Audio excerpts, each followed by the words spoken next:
السلام علیکم ورحمۃ اللہ وبرکاتہ۔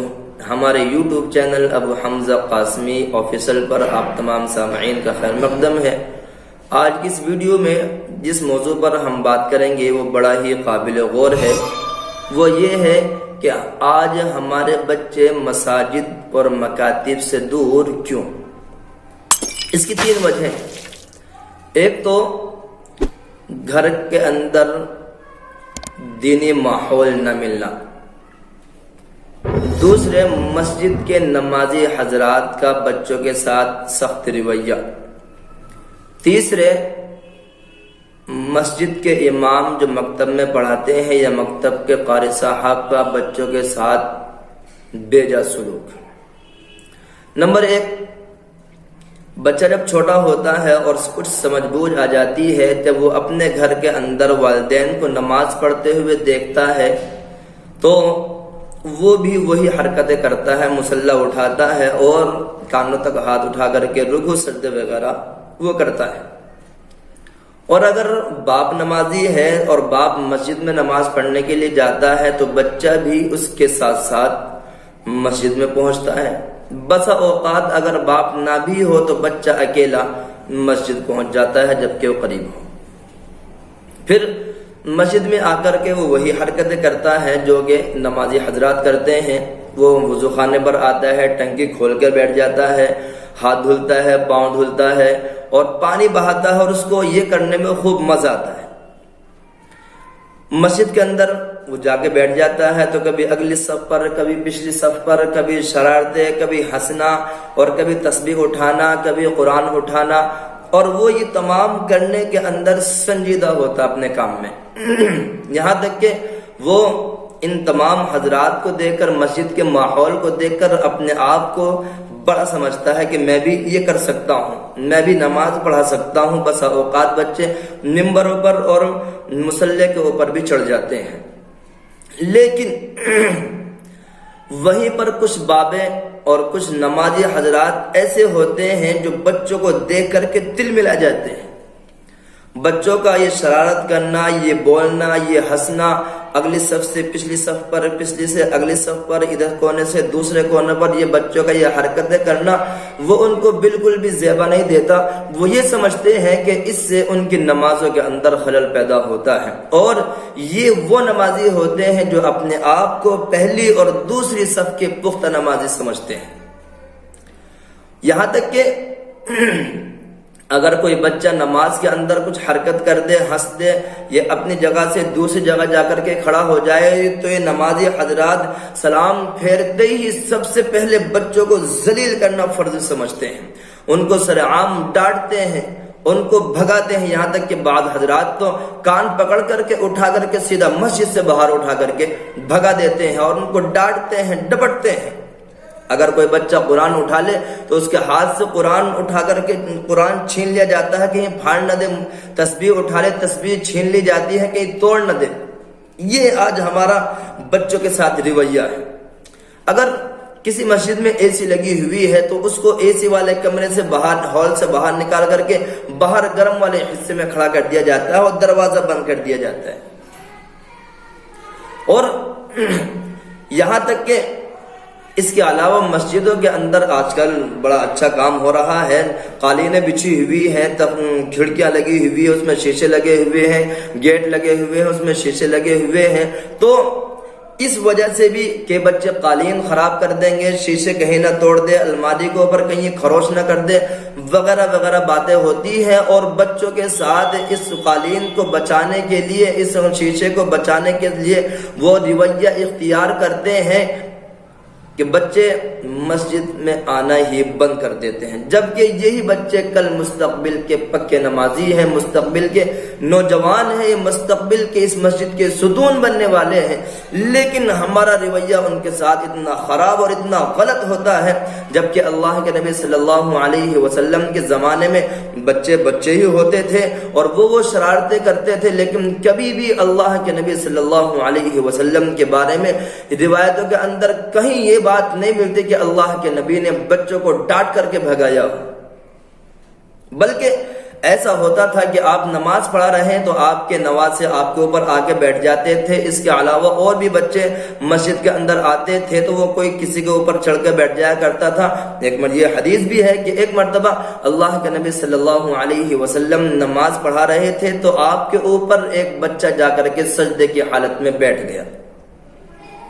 تو آپ نے اس بچے کے بیٹھنے کی وجہ سے وہ سجدہ لمبا کر دیا اور یہاں تک کہ وہ اتنا لمبا ہو گیا کہ صحابہ کرام تشویش میں پڑ گئے, فکر مند ہو گئے کہ آخر اللہ کے نبی سجدے سے سر کیوں نہیں اٹھاتے, اللہ خیر کرے کچھ معاملہ تو نہیں ہو گیا. لیکن اللہ کے نبی صلی اللہ علیہ وسلم نے سجدے سے سر اٹھایا, سلام پھیرا تو دیکھا کہ صحابہ کرام متفکر ہیں, فکر مند ہیں. تو اللہ کے نبی صلی اللہ علیہ وسلم نے فرمایا کہ میرے اوپر ایک بچہ آ کر کے بیٹھ گیا تھا, اس کی وجہ سے یہ نماز لمبی ہو گئی. یہاں تک کہ یہ تو بچوں کا مسئلہ ہوا کہ بڑوں نے بھی اگر مسجد کے اندر کوئی حرکت کر دی. واقعہ ہے کہ ایک بدو نے آ کر کے مسجد کے اندر پیشاب کر دیا تو اللہ کے نبی نے اس کو ڈانٹا نہیں, صحابہ کرام کو بھی منع فرمایا کہ اس کو ڈانٹے نہ, اس کو ذلیل نہ کرے, اس کو مارے نہیں, بلکہ اللہ کے نبی اس کے ساتھ شفقت سے پیش آئے, محبت سے پیش آئے اور اس کو الگ لے جا کر کے کہا کہ یہ مسجد ہے, یہاں نماز پڑھی جاتی ہے, اللہ کی عبادت کی جاتی ہے, یہ پیشاب کرنے کی جگہ نہیں ہے. تو آپ کا یہ اخلاق کریمانہ دیکھ کر کے وہ بدو مسلمان ہو گئے. آج ہم ہیں بچوں کو ایسا ذلیل کرتے ہیں, ایسا بھگا دیتے ہیں. اب بچہ مسجد آنا تو دور کی بات ہے, وہ مسجد سے بہت دور چلا جاتا ہے. رکاوٹ کون بنا؟ مسجد کے نمازی حضرات. مسجد کی عمدہ قالین بچوں کو نمازی بننے میں رکاوٹ ہے. مسجد کی عمدہ کھڑکیاں مستقبل کے نمازی بننے سے روک رہی ہیں, اور مسجد کی عمدہ ٹائلز اور عمدہ پتھر اور عمدہ دروازے یہ آج بچوں کو مستقبل کا نمازی اور عالم اور محدث اور حافظ بننے سے روک رہی ہے. جبکہ اس کے بالمقابل اسکول کے اندر ہم دیکھیں تو وہاں معاملہ اس کا بالکل الٹ ہے. تو کیا اللہ کے نبی صلی اللہ علیہ وسلم کی نماز سے زیادہ قیمتی ہماری نماز ہو گئی؟ کیا اللہ کے نبی صلی اللہ علیہ وسلم کی نمازوں کا خشوع اور خضوع نعوذ باللہ ہماری نمازوں سے کم تھا؟ کیا آج ہماری نمازوں کا خشوع اور خضوع بچے کی ہنسی سے ختم ہو گیا, بچوں کے شور شرابے سے ختم ہو گیا, ان کے کودنے پھاندنے سے ہماری نمازوں میں ڈسٹرب ہوتا ہے؟ اگر ہوتا بھی ہے بالفرض تو ہم بچوں کو اچھے اخلاق سے سمجھائیں. بلکہ نبی کریم صلی اللہ علیہ وسلم کا فرمان ہے کہ بچے آئیں تو ان کو ویلکم کریں, ان کو شاباشی دیں, ان کو سینے سے لگائیں, ان کو گلے سے لگائیں اور ان کو پیار اور محبت سے کہیں یہ اللہ کا گھر ہے, یہاں ایسے نماز پڑھی جاتی ہے, یہاں اللہ کو پکارا جاتا ہے, منایا جاتا ہے. تو پھر ان کی نظر میں یہ سب سے بنیادی اور سب سے باعزت مقام یہ مساجد ہوں گی, یہ مدارس ہوں گے, لیکن ہم نے ان کو ختم کر دیا. تیسری وجہ مکتب کے قاری صاحب, امام صاحب, وہ یہ اگر بالفرض کوئی بچہ نیا پڑھنے کے لیے آیا اور تو وہ آ کر کے مدرسے کے ماحول کو دیکھتا ہے کہ امام صاحب نے کسی بچے کی غلطی کے اوپر یا قاری صاحب نے کسی بچے کی غلطی کے اوپر اس کو لاتوں سے اور مکوں سے اور ڈنڈے سے اس کو پیٹ رکھا ہے, تو اس بچے کے دل کے اوپر ایک دہشت بیٹھ جاتی ہے. بہت سارے لوگ کئی لوگوں نے مجھ سے بھی کہا ہے کہ ہمارے بچوں کو حافظ بنا دے, پڑھا دے, کیونکہ ہم بھی پڑھنا چاہتے تھے, ہم بھی عالم بننا چاہتے تھے, حافظ بننا چاہتے تھے, دین سیکھنا چاہتے تھے, لیکن ہم نہیں بن پائے. وجہ معلوم کی کیوں نہیں بن پائے؟ تو پتہ یہ لگا کہ امام صاحب یا قاری صاحب کی غلط رویوں کی وجہ سے, ان کی سخت مار کی وجہ سے وہ ایسے متنفر ہو گئے مسجد سے اور مکاتب سے اور دین سے کہ انہوں نے دوبارہ بھٹکنے کی کوشش نہیں کی. تو لہذا ہم اپنے بچوں کے ساتھ اچھا رویہ اختیار کریں. ہم بھی اسی میں ہی ہیں, میں بھی اسی میں ہی ہوں کہ ہم لوگ بچوں کے ساتھ اچھا رویہ اختیار کریں, ان کو ویلکم کریں, ان کو اچھے طریقے سے ہم پڑھائیں, اچھے طریقے سے ہینڈل کریں. تو پھر بچے مسجد میں آئیں گے اور وہ پھر دین سیکھنے والے بنیں گے, مستقبل کے امام اور رہبر بنیں گے, مستقبل کے قائد بنیں گے. دیکھنے میں آج کل دیکھو کالج کے اندر اور اسکولوں کے اندر کہ چھوٹے چھوٹے کلاس شروع کر دیے گئے ہیں جس کو پلے کلاس بھی کہا جاتا ہے، تو 2.5 سے 3 سال کے بچے اس کے اندر لیے جاتے ہیں، وہ گھر جا جا کر کے اکٹھا کرتے ہیں اور ان کے لیے وہ الگ سے ٹیچر نہیں بلکہ آیا یا دایا ان کے لیے رکھتے ہیں تاکہ وہ ان کی صاف ستھرائی کا خیال رکھے۔